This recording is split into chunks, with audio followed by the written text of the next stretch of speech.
the 49ers could approach this draft. They clearly need to address their defense, and they got Robert Saleh in here to help. What do you think? All right. So number one, trenches.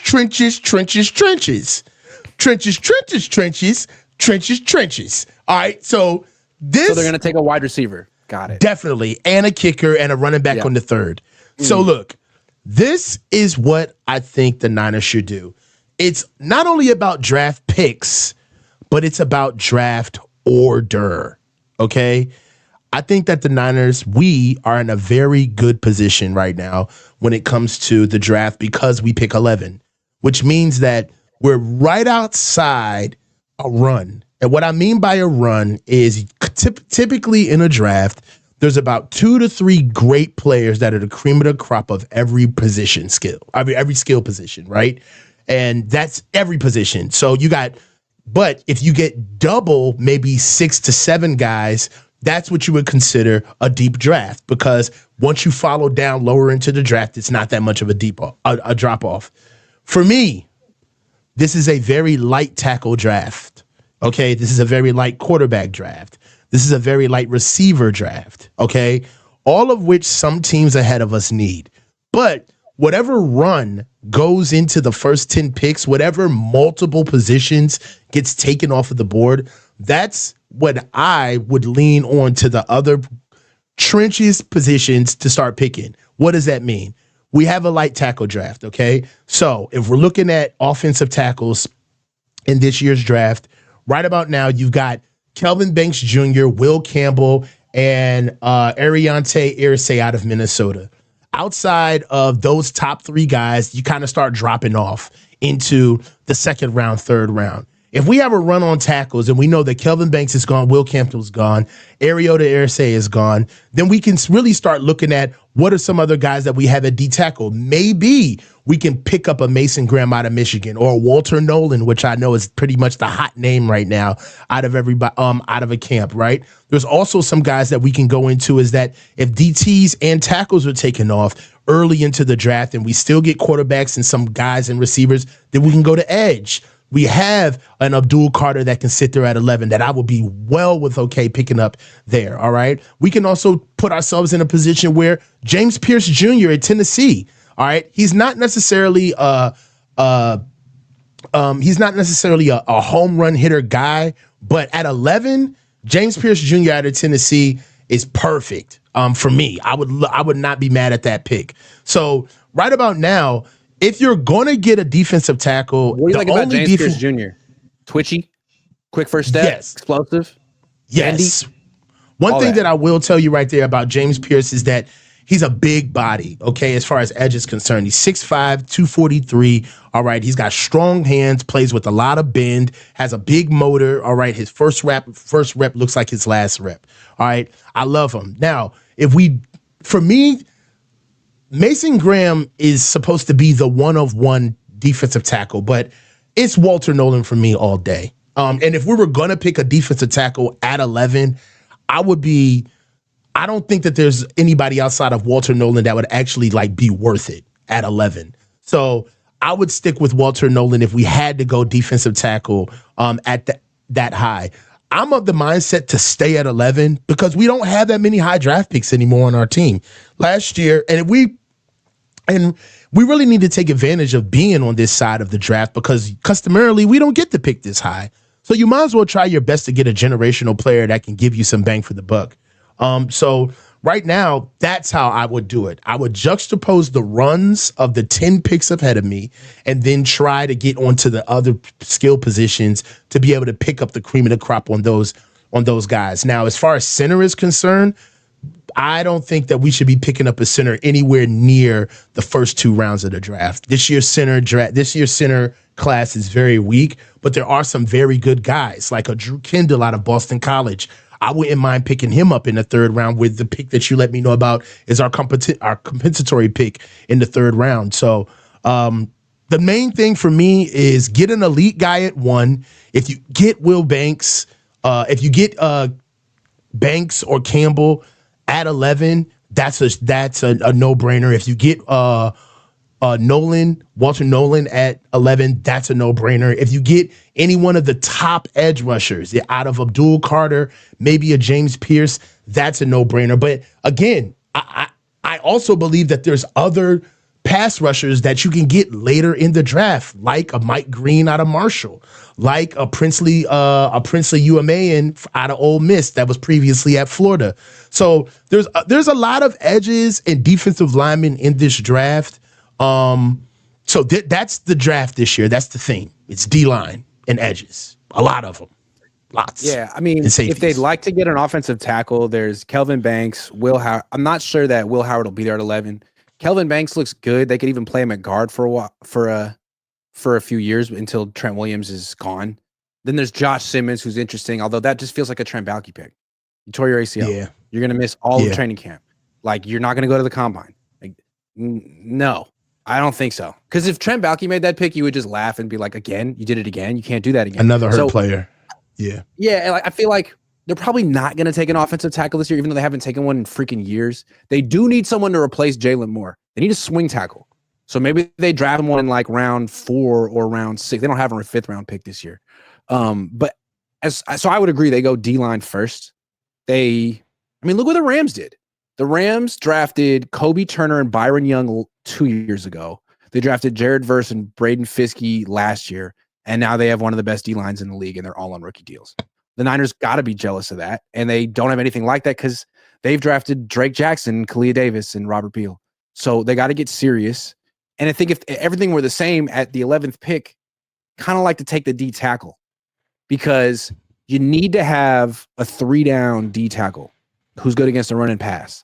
But the way this team's set up, like they could theoretically get a designated pass rusher, edge rusher who's no good against the run and pair him with Bosa and then get someone else to like play on base downs if you had to.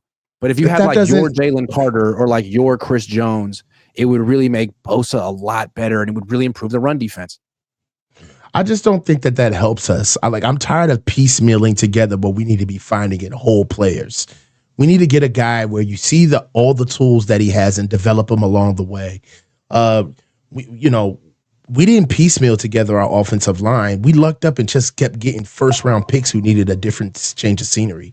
That's what happened, right? These guys that we got on. The only thing is, if you're going to go edge rusher in the first round to get like a 3-down Pro Bowl edge rusher, then in round 2, if you're looking at D tackles, you may be looking at more of like a 2-down D tackle who's really good against the run, but maybe not someone you want on the field for 3rd down when you're trying to get exotic and rush the quarterback. And that's fine too. Those players are important. Yeah. There's guys like that, like Kenneth Grant out of Michigan. He's a big body, 6'3", 340, almost kind of like a taller DJ Jones, not necessarily any frills to him straight up and down, but he's got great feet, very athletic for his size. But he's just kind of like a brick. He's not necessarily going to give you any type of special effects. What you see is what you get with him, but he's a solid guy. Almost as if Evan Anderson kind of grew into like a veteran on our team, Evan Anderson would probably be Kenneth Grant, right? With just a bigger guy, knows his rules, plays strong, and plays 3 downs. This year, there's only maybe 2 edges and 2 D tackles that I would draft that high at 11. I have a question for you. How interested or intrigued are you by Evan Anderson? Not much. Because I feel like we put a lot on him because he's one of ours and we love him, but he came in out of shape. He had to get his body together, and he played good minutes on a bad defense that needed a little bit of continuity. Does Evan Anderson play on our team, or does he even make our team when we're at our best? When our defense was, does Evan Anderson make our team last year? I don't think so. No, but he would have been on the practice squad. And I think what's cool about him is he got an opportunity to get on the field. And even though he didn't have his NFL body and he wasn't in great shape, he flashed. He did. He flash. made plays. I'm intrigued by him. I want to see what he looks like in year 2 after a full off season and a full year in an NFL weight training program. I'm not saying he's going to end up being a starter in the NFL, but he just might. Like, he's got a chance. to be someone important for this team. How we got him, to your point, how we got him doesn't matter anymore. He's a player. He's one of ours. And if he can develop and be better than what he was last year, I mean, he's an asset. I look at guys you got to put in the work to remake his body for sure. Yeah. And for me, he's just not out of the woods yet. He needs to show more consistency. Because you can't be, this is my fear, and maybe this isn't Evan Anderson's fault. My fear with Evan Anderson is that we get another Drake Jackson on our hands, where year after year after year we're waiting, and he never really comes into fruition of his true skill. So I'm willing to give him more of a shot. You know, I'll say this: he definitely didn't play himself off the team. So there was never a time where I thought that Evan Anderson was a liability. I just think that there's a rookie that could come in better than him for what he is now. I would agree. But when you're looking at the defensive tackles on the roster right now, Malik Collins, we keep him. Jordan Elliott, and Evan Anderson, like the one I'm interested in is the young guy who we haven't seen too much of yet. But we'll see. So I think we both agree first two rounds, probably both D-line, one D tackle, one D-end, depending on how the board falls. If the best player available with the 11th pick is a D tackle, then maybe look for a D-end in round 2, vice versa. Then you get to round 3, the Niners at the 75th pick, and they're coming off a draft where they just got a starting borderline Pro Bowl right guard in round 3. They need a left guard. I think Spencer Burford probably get the first crack at it. They could re-sign Ben Barch, although he's been hurt a lot in the NFL. I would think they would try to draft another guard in round 3, considering they just succeeded. I don't know. What do you think? Yeah. Also, if they don't do anything in free agency, I think the 3rd round is where they would go center. This isn't a really good center draft. Really, if you break into the first 5 centers, you're going all over the draft board as far as like what their worth is. Just in 5 players. When you get to the 5th center, you're probably looking at a fringe 7th round pick guy. So the list is very short. For me, the best guy out there right now is Jared Wilson out of UGA. Squatty, strong. You could get Jared Wilson in the 3rd round, at the top of the 3rd round, maybe. Okay. But if we're being more practical, for me, Drew Kendall, Boston College. If you like Jake Brindle, you like having that light center that's fast, good feet, that could get to the 2nd level, more of a finesse blocker, kind of cut with a scalpel instead of an axe, a guy that can really get to the point of attack and give clean lanes. Drew Kendall's your guy. I think he was a 5th-year senior or 4-year senior out of Boston College. No, as a matter of fact, I think he left early. They were gutted. He's really fast, elite feet. He's got soft hands, a bit of a waist bender. That's why I think he's going to be in the 3rd round. He's not necessarily a brawler where he's going to take on blocks at the 2nd level and just really start decleating guys. But what he does do, remarkably, he's got great pass protection, especially with bull rush moves with nose tackles. The kid's got really good hips. To be 6'4", he's very flexible. All right. And one of those things that I know Kyle loves to do is he loves to pull that center on that play action motion to get the center to go block on the overhang. He kind of has his PhD in that. Drew Kendall out of Boston College. From Georgia? No, I'm talking for Drew Kendall out of Boston College. Jared Wilson, I touched on him lightly. I just think it's a little bit of a pipe dream for us to get him. I don't think that we need a center in the 2nd round. That's a little too rich. But in the 3rd round, that compensatory pick, I think that picking up Drew Kendall in the 3rd round is great value. And he would start. If they could get someone that they could stash at left guard for a year and then move to center when Jake Brennel's done, that would work too. Someone who could play both positions, kind of like the Eagles with Landon Dickerson can go left guard, center. Well, if they really felt like getting a guard that they could get something into, there's a guy that I like out of LSU, Miles Frazier. He's somebody else that's pretty good. Big guy, 6'6", 330. One thing I like about Miles Frazier is that he's a finisher, and he's played big-time ball for a while.